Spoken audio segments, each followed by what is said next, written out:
অনেক দূরে পাহাড় আর অরণ্যে ঘেরা এক ছোট্ট রাজ্য ছিল।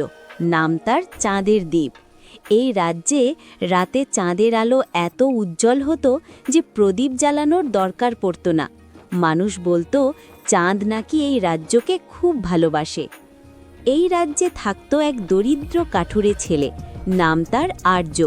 সে খুব গরিব হলেও মনটা ছিল সোনার মতো। প্রতিদিন সে জঙ্গলে কাঠ কাটত, কিন্তু কখনো অসহায় কাউকে কষ্ট দিত না। একদিন গভীর জঙ্গলে কাঠ কাটতে গিয়ে আর্য দেখতে পেল একটি নীল রঙের পাখি ডানা ভালা অবস্থায় মাটিতে পড়ে আছে। পাখিটির চোখে জল।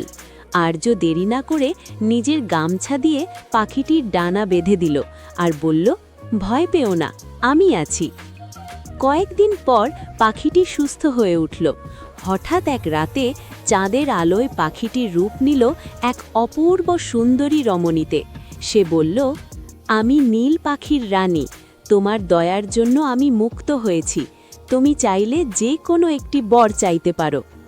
আর্য একটু ভেবে বলল, আমার জন্য কিছু চাই না, শুধু চাই আমার রাজ্যের মানুষ যেন কখনো দুঃখে না থাকে।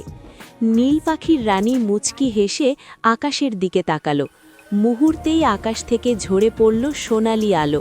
পরদিন থেকে চাঁদের দ্বীপে আর কখনো অভাব দেখা দিল না। ফসল হতো প্রচুর, রোগ দূর হয়ে গেল, আর মানুষের মুখে ফিরল হাসি। কিন্তু আর্য, সে আগের মতোই সাধারণ কাঠনে রইল, কারণ তার সবচেয়ে বড় সম্পদ ছিল তার ভালো হৃদয়। আজও লোককথায় শোনা যায়, পূর্ণিমার রাতে যদি চাঁদের দ্বীপে নীল আলো দেখা যায়, তবে বুঝতে হবে নীল পাখির রানী আজও সেই রাজ্যকে আগলে রাখছে।